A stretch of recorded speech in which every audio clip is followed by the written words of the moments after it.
인사하실까요? 주님이 당신과 함께 하십니다.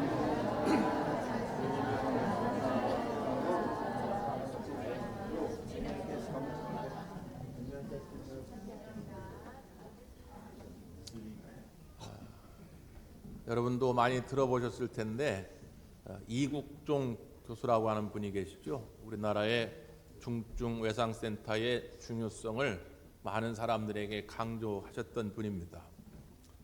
그분의 그 어린 시절 이야기, 자기가 왜 의사가 되기로 마음을 먹게 됐는지의 이야기가 있는데, 그 아버지가 6.25 전쟁 상위 군인이세요. 참전했다가 몸을 다치게 됩니다. 그러다 보니까 가정의 경제를 책임질 수 없는 그런 상황이었던 거죠. 그래서 어린 시절 동사무소에서 주는 밀가루를 얻어다 먹는 그런 처지였습니다. 아버지는 밤에 이제 술만 먹고 들어오면 그냥 매일 미안하다 그런 분이었다고 그래요. 근데 이제 이분이 어렸을 때부터 지병이 있었는데 이게 심한 축농증이 있어가지고 병원을 자주 가야 되는데, 그 국가유공자, 이제 상위 군이니까 국가유공자에게 주는 의료 이렇게 혜택 카드가 있는데, 이 의료 복지 카드를 가지고 가면은 병원의 수익에 별로 도움이 안 되는 거예요. 그러니까 어떤 병원에서는 아예 진료를 거절하는 경우들이 많았다는 거예요. 이게 얼마나 서럽습니까? 집도 가난한데 그나마 그 정부에서 준 그거 가지고 혜택을 보는 건데, 그거 혜택 본다고 해가지고 진료도 안 하고, 그래서 이제 몇 군데 병원을 왔다 갔다 하다가 김학산 외과라고 하는 데를 들게 되었는데, 거기 있는 의사 선생님은 자기를 다른 환자들하고 차별하지 않고 동일하게 대우를 해주고 진료를 해주더라는 거예요. 그러면서 어느 날 그 의료복지 카드를 보면서 그런 말을 하더라는 거예요. 야, 너는 내 아버지가 참 자랑스럽겠구나, 이 말을 하더라는 거예요. 자기는 지금까지 이 집안을 가난하게 만든 자기 아버지, 병원에 가서도 떳떳하게 진료받지 못하는 자기의 모습을 보면서 아버지를 그렇게 자랑스럽게 생각이 없는데, 그 의사 선생님이 야, 네 아버지 참 자랑스럽겠구나 라고 하는 말을 듣고 아버지에 대한 생각도 바뀌게 되고 자기의 삶의 가치관도 바뀌게 된 것이죠. 그러면서 훗날 내가 의사가 되어서 이렇게 어려움 속에서 있는 사람들, 제대로 치료받지 못한 이들을 위해서 내가 도움을 줘야 되겠다라는 마음으로 의사가 되기로 결단했다는 거예요. 제가 그 기사를 이렇게 읽으면서, 만약에 훗날에 여러분의 자녀들이 누군가로부터 물음을 받았을 때, 하나님의 나라에서 주님으로부터 물음을 받았을 때 어떤 이야기를 들을 수 있을까? 야, 너는 어떻게 해서 그렇게 예수님을 잘 믿게 됐냐? 아유, 말도 마세요. 우리 아버지가요, 우리 어머니가 저를 주님께로 인도해 주셨어요. 아, 그랬구나. 넌 참 너희 아버지가, 너희 어머니가 자랑스럽겠구나. 그런 얘기를 듣지 않겠어요? 야, 너는 어떻게 이렇게 복 있는 인생이 됐니? 아유, 말도 마세요. 우리 아버지가요, 우리 엄마가요, 매일 밤마다, 매일 새벽마다 나를 위해 이렇게 눈물로 기도해 주셨어요. 그 눈물의 기도가 있어서 내가 이렇게 복 있는 인생이 된 것이지요. 아, 그랬구나. 너희 아버지가, 너희 어머니가 참 자랑스럽겠구나.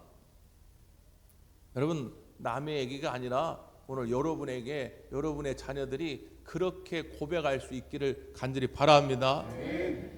자랑스러운 아빠, 자랑스러운 엄마를 둘 수 있는 자녀들은 참 복 있는 사람들이거든요.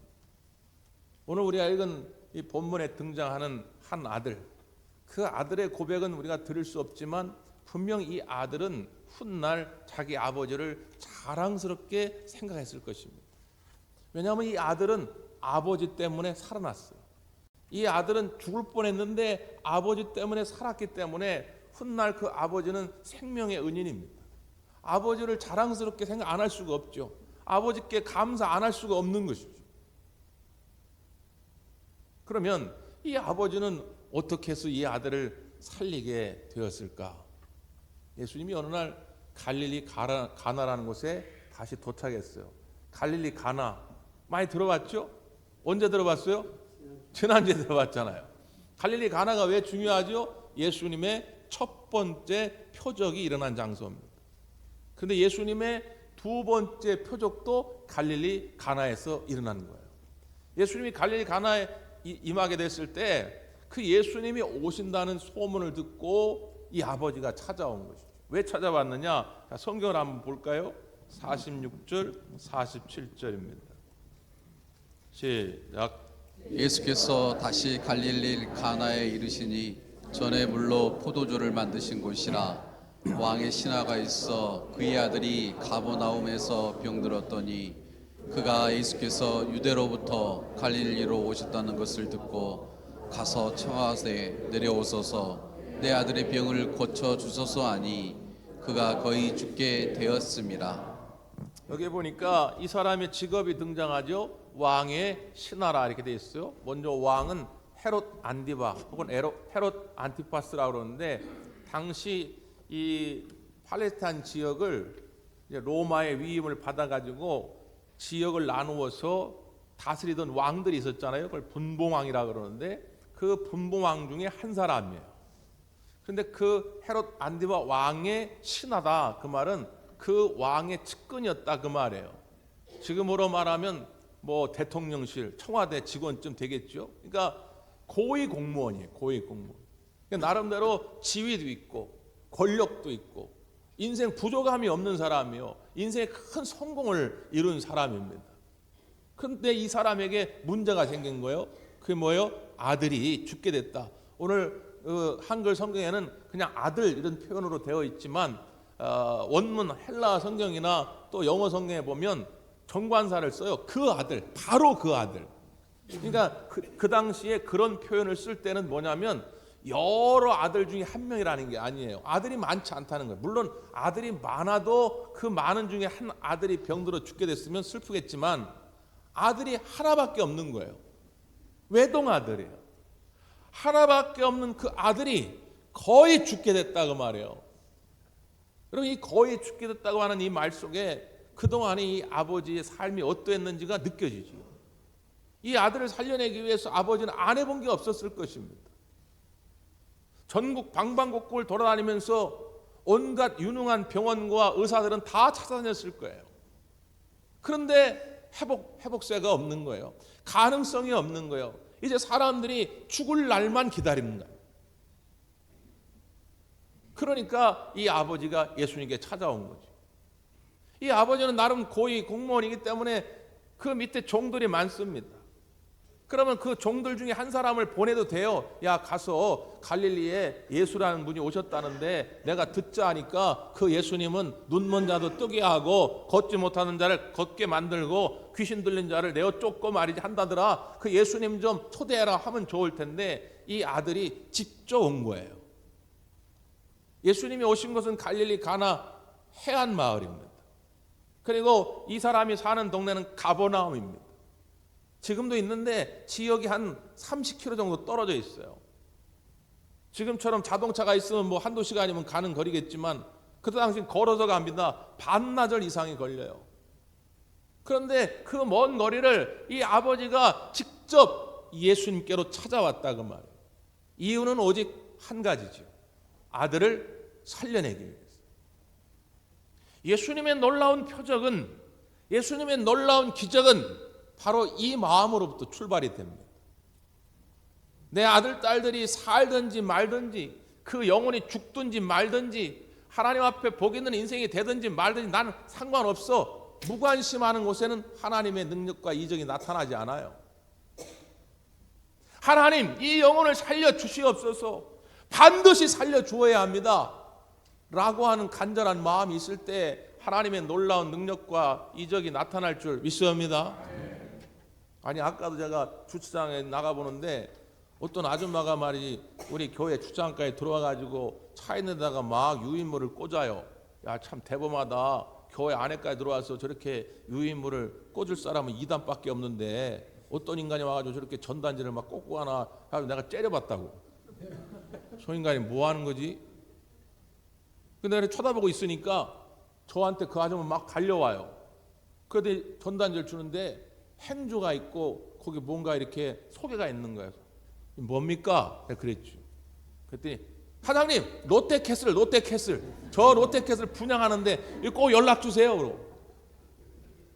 그래 가만히 보니까 그 눈빛이 살아있더라니까요. 아, 롯데캐슬에 대한 얼마나 자부심이 있는지. 응? 사장님 롯데캐슬 너무 좋으니까 사장님 꼭 연락 주세요. 나는 그럴 만한 돈이 없어. 근데 저한테까지 와가지고 그냥 그 눈빛이 살아있더라니까. 아니 이 땅에 롯데캐슬 분양하는데도 그렇게 눈빛이 살아있는데 우리는 저 천국 캐슬 하나님의 캐슬을 분양하는데 왜 이렇게 자신이 없냐 그 말이에요. 오늘 이 아버지가 이 아들을 살려내기 위해서 그 먼 거리를 모든 자존심을 내팽개치고 왔듯이 오늘 여러분의 태신자를 위해서 함께 기도하고 최선을 다할 때 하나님의 놀라운 능력이 반드시 임하게 될 줄 믿습니다. 거기가 첫 출발이에요. 자, 그렇게 아버지는 애타는 마음으로 지금 예수님께 왔는데 예수님의 첫 번째 반응이 의외입니다. 언뜻 이해가 되질 않아요. 자, 볼까요? 예수님 뭐라고 반응합니까? 48절이죠. 48절 시작. 예수께서 이르시되 너희는 표적과 기사를 보지 못하면 도무지 믿지 아니하리라. 너희는 표적과 기사를 보지 않으면 안 믿냐? 너는 꼭 표적을 봐야 돼? 그런 말씀이죠. 그러니까 이 아버지와 그리고 이 자리를 쳐다보고 있던 많은 사람들에게 믿음이 뭔지를 보여주고자 함입니다. 그러니까 여러분이 이 순서를 잘 알으셔야 돼요. 너희들이 정말 표적을 구하는 거냐 아니면 나를 믿기를 원하는 거냐. 요한복음의 마지막 절은 이렇게 돼요. 요한복음이 왜 쓰여졌는지 기록된 목적을 소개하는데 요한복음 20장 30절 31절이죠.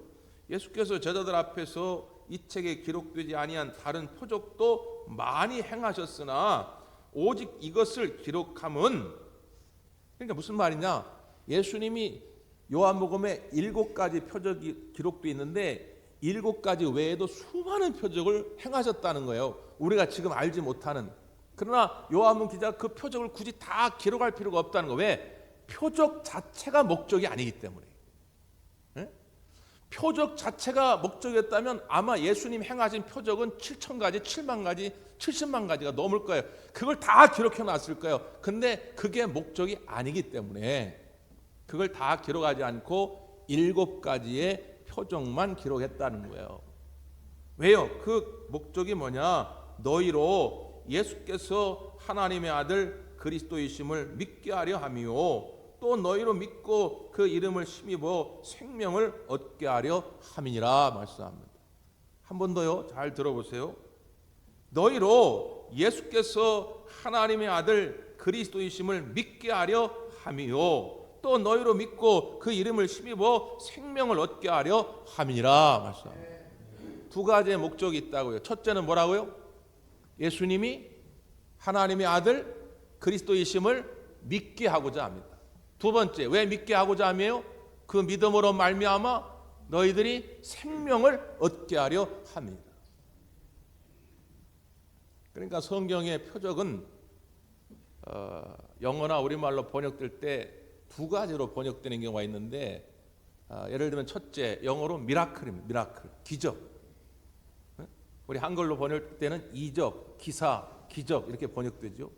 그러나 2번째는 표적이 번역될 때 사인이라는 영어로 번역이 됩니다. 우리가 도로를 다닐 때 그 표지판 있잖아요. 표지판. 그게 사인이거든. 사인. 어디로 가야 할지를 알려주는 거죠. 그러니까 이 표적을 통해서 예수님이 우리가 어디로 가야 할 목적지를 발견해야 한다는 거예요. 그 최종 목적지가 뭐라는 거예요? 예수님이 하나님의 아들 그리스도이심을 믿게 만드는 거예요.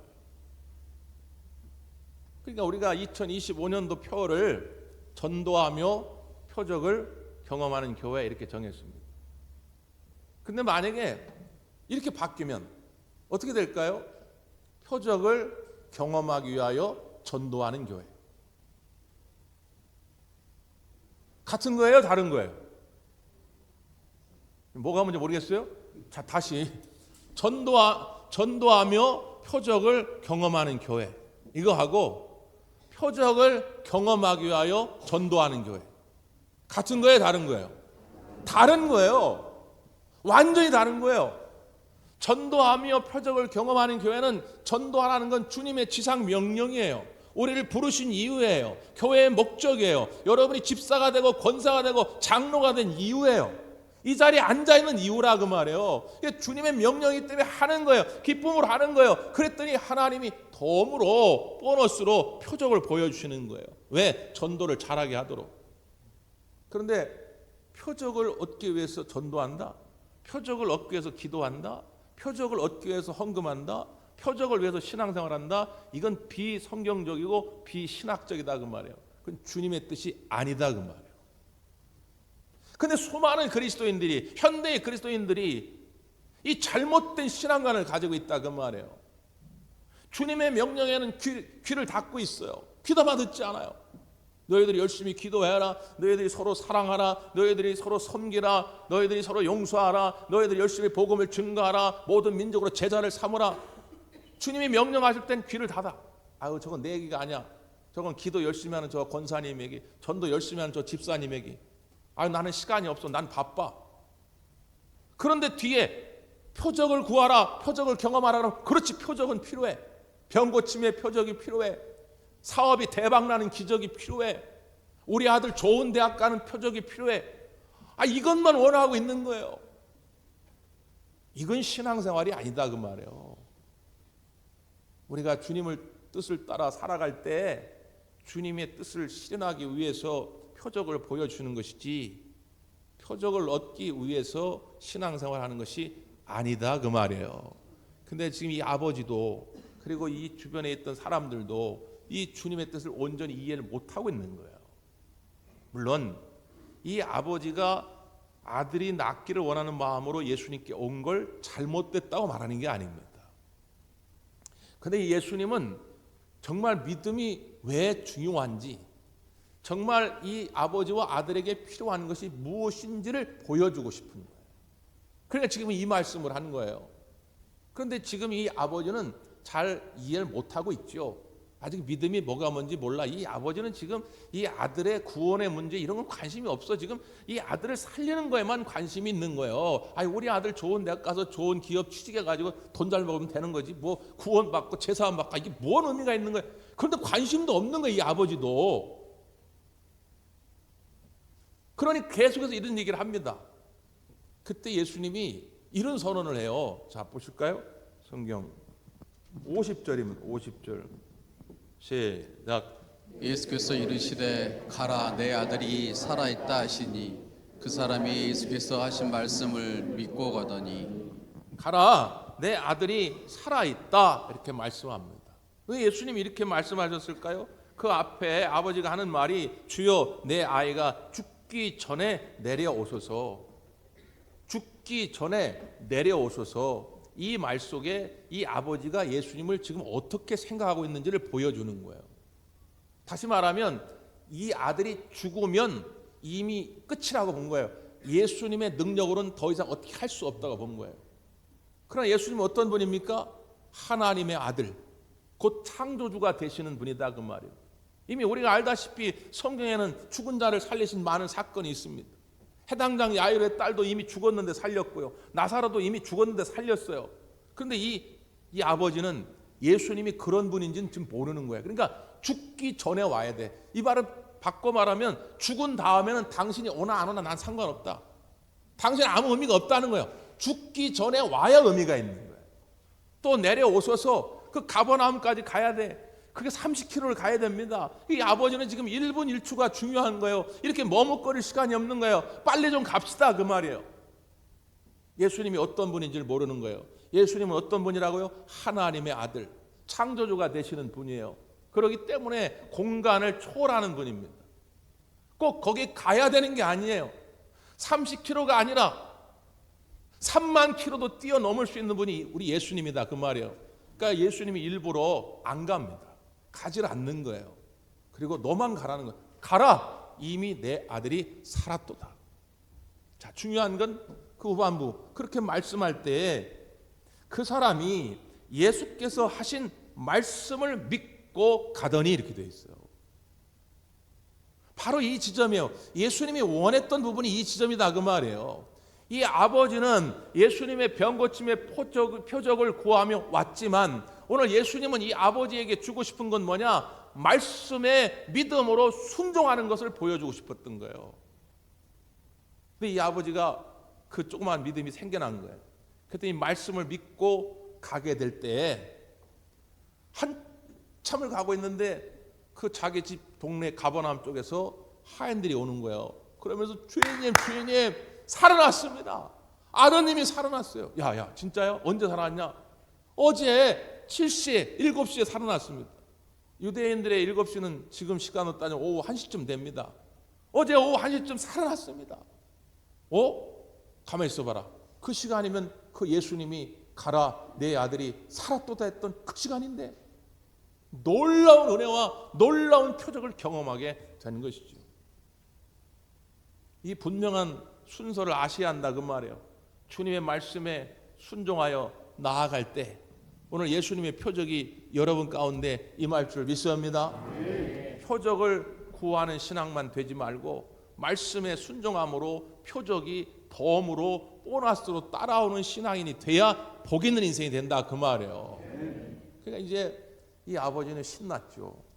가만히 있을 수가 없죠. 여러분 이런 놀라운 은혜를 경험했는데 가만히 있을 수가 있나요? 마트에 가가지고 평소에 3만 원짜리인데 대폭 세일해가지고 5천 원에 샀다. 이 놀라운 소식을 가만히 있을 수가 없어가지고 동네방네 소문내고 전화하잖아요. 집사 아니 여기 와봐 큰일 났어. 여기 3만 원짜리를 5천 원에 세일한다고. 마트 전도는 그렇게 열심히 하면서 지금 예수님의 은혜를 받았는데 왜 이렇게 가만히 계신지 모르겠다 그 말이에요. 그러니까 이 아버지는 가만히 있을 수가 없는 거예요. 그러니까 집에 가가지고 가족들과 온 동네방네 그 예수님을 이제 증거하기 시작한 것이죠. 그러니까 어떤 일이 벌어집니까? 53절 보세요. 53절 시작. 그의 아버지가 예수께서 내 아들이 살아있다 말씀하신 그때인 줄 알고 자기와 그 온 집안이 다 믿으니라. 아멘. 아멘. 말씀하신 그때인 줄 알고 그랬어요. 이게 소위 말해 은혜를 받은 거예요. 깨달음이 온 것이죠. 아, 주님 말씀에 순종하였더니 그 시에 나았구나. 예수님이 꼭 오시지 않아도 말씀에 순종한 그 자리에 하나님의 놀라운 은혜와 역사가 임하는구나 깨달으니까 그 온 동네 방네 모든 가족에게 다 증거하니까 그 사람들이 다 예수님을 믿게 되었더라.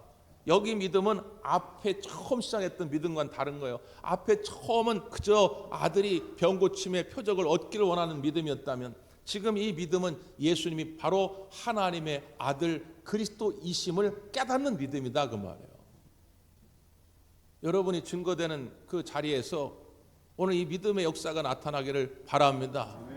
많은 사람들이 처음에는 병 고침의 은혜만을 위해 사업의 번성을 위해 자녀들의 축복된 삶을 위해 이런저런 이유 때문에 왔을지라도 결론은 이렇게 나야 한다 그 말이에요.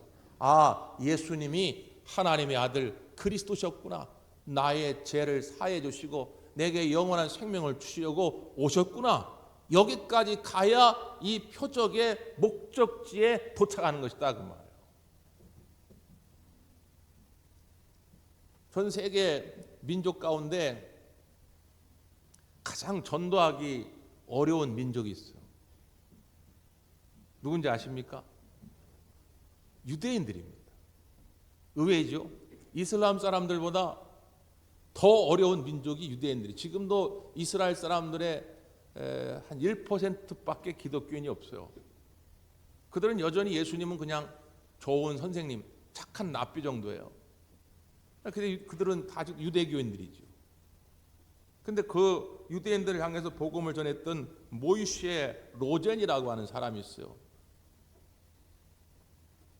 예수님을 위한 유대인들이라는 선교단체를 만들어 가지고 유대인들 대상으로 복음을 많이 전해서 이제 유대인 전도 왕이라는 별칭이 붙은 분입니다. 근데 어느 날 이분에게 어떤 분이 질문을 했다는 거예요. 선생님, 아내분은 어떻게 됩니까? 아내분. 그러니까 이제 본인은 전도왕이니까 아내도 그만큼 이제 전도를 많이 하냐 이제 그런 투로 물어본 거예요. 그랬더니 그분이 대답하기를 우리 아내는 딱 2사람 전도했습니다. 2사람. 그러니까 사람들이 키득키득대고 웃었대요 처음에.